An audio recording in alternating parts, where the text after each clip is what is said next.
Hello my dear student, welcome to our channel Jeetu sir study point.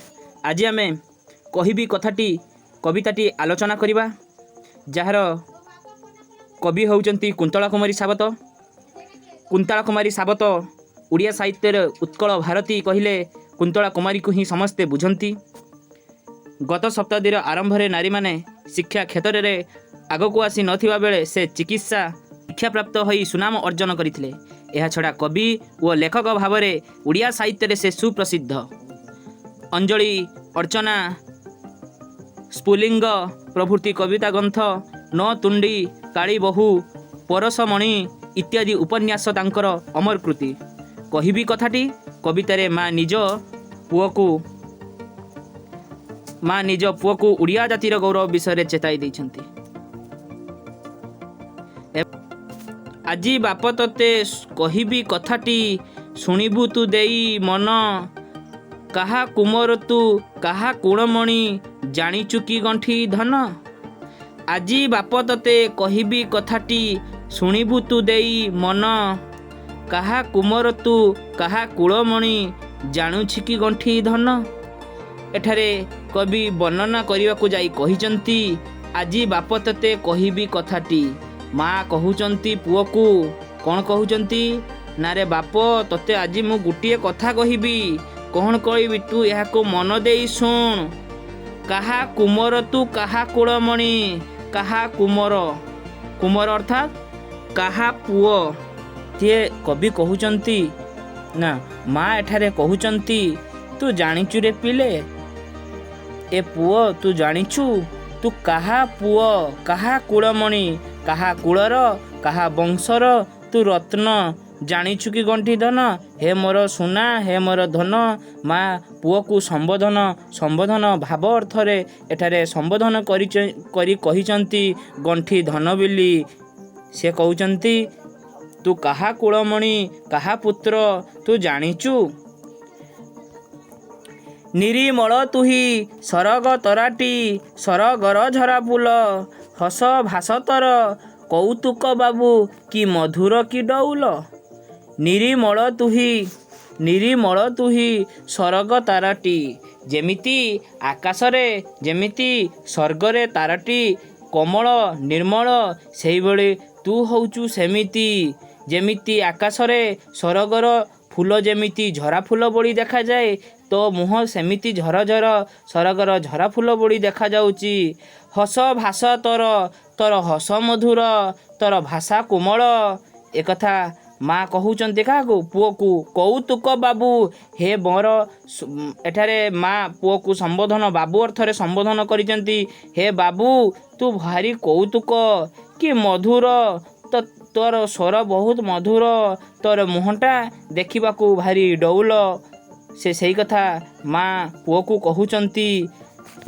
आखि दोटी तार आनंद उज्जवल, चंचलता प्रति अंगे, लवणी पितुड़ा स्नेह सुधा बड़ा, खेलु खेल नाना रंगे। आखि दोटी तोर आनंद उज्जवल, तोर आनंद उज्जवल रे आखि दीटा खूब सुंदर, खूब उज्जवल, खूब आनंद, चंचलता प्रति अंगे तोर प्रत्येक अंग चंचल। जेमिति छोट पिला मैंने चंचल रूप देखा जाए तांको पाखरे गाँ दांडरे चंचलता वृद्धि पाए, सेमिति तोर प्रत्येक अंग चंचल एवं तू मध्य चंचल। लवणी पितुड़ा स्नेह सुधा बड़ा, खेलु खेलु नाना रंगे।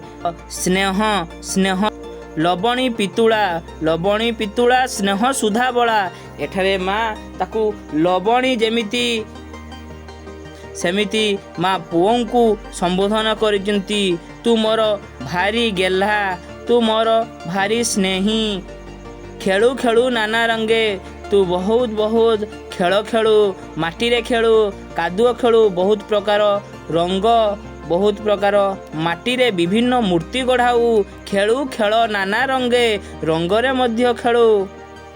धूली माटी घेनी कि सुंदर तुही, गढ़ी बसु केते जाति, पशु पक्षी जीव देवता देउल, संगी संगे हर्षे माती। धूली माटी कि सुंदर तुही, तू बहुत सुंदर। धूଳି नऊ माटी नऊ माटी आनी ताकू बहुत मूर्ति गठन करू। कादुअरे विभिन्न प्रकार आकृतिर देवता देवी इत्यादि तैयारी करू। पशु पक्षी जीव देवता देउल। पशु पक्षी जीव देवता देउल संगी संगी हर्षे माती। तू विभिन्न प्रकार पशु पक्षी जीव देउल देवता इत्यादि कादुअरे धूलिरे माटीरे तैयारी करू। पिला मैंने तमे मैंने सब जानिथिबो। तमे मैंने भी जेबे छोट थिलो तमे माटी कादुअरे विभिन्न आकृतिर जिनिस सब तैयारी करथिलो। मु मध्य करिछि। तेणु माँ एठारे तांको पुओ को एसबु कथा कहउचंती।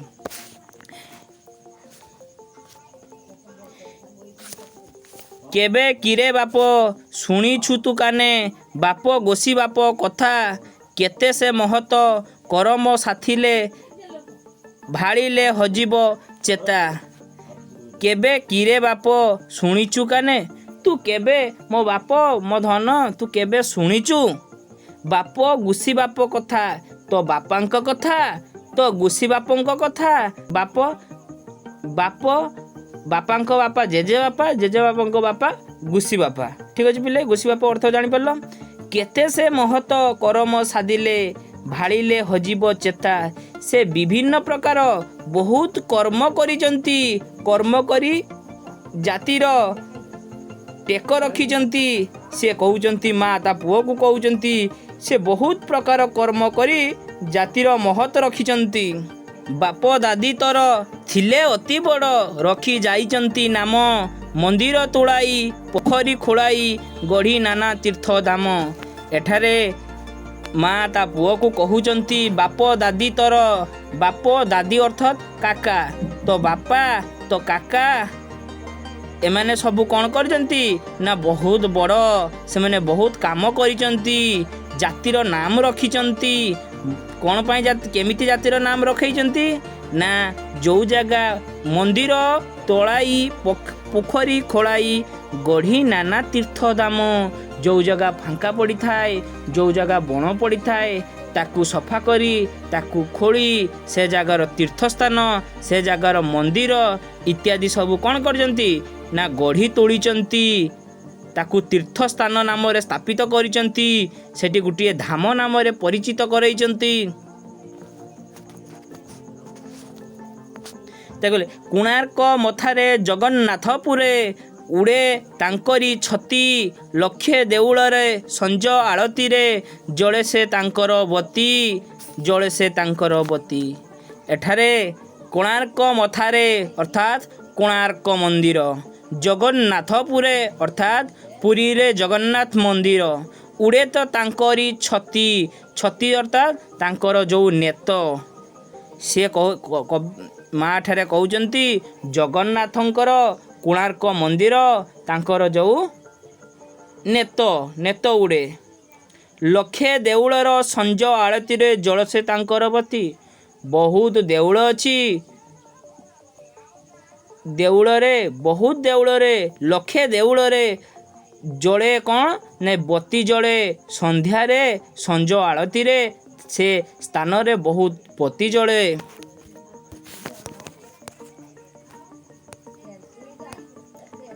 नदी बंध सबू तांकरी किरती।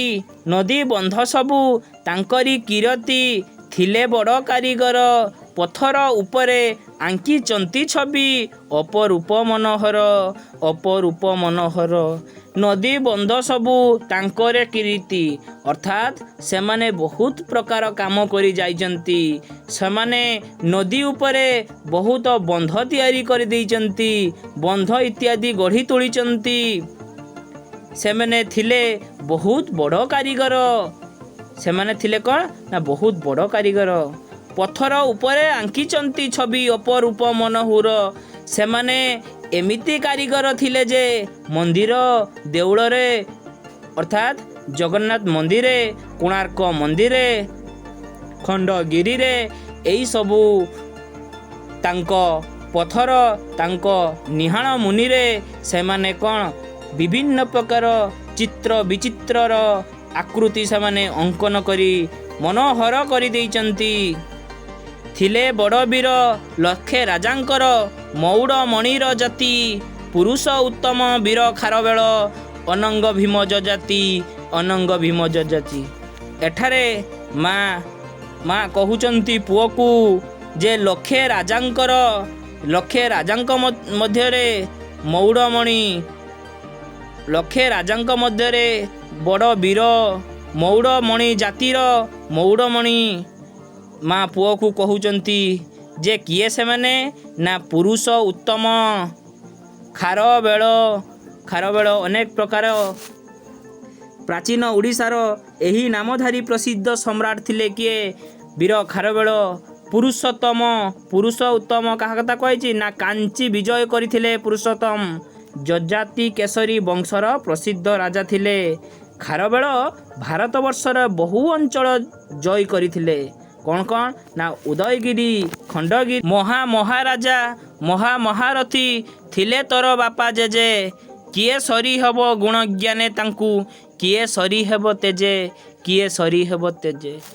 माँ कहउचंती महारथी रथी मानक मध्यरे बड़ राजा मानक मध्यरे बड़ थिले तोर जेजे बापा जेजे। से कहउचंती तुम बापा तुम जेजे एमाने सबू रथी एवं महारथी एमानक मध्यरे महान थिले।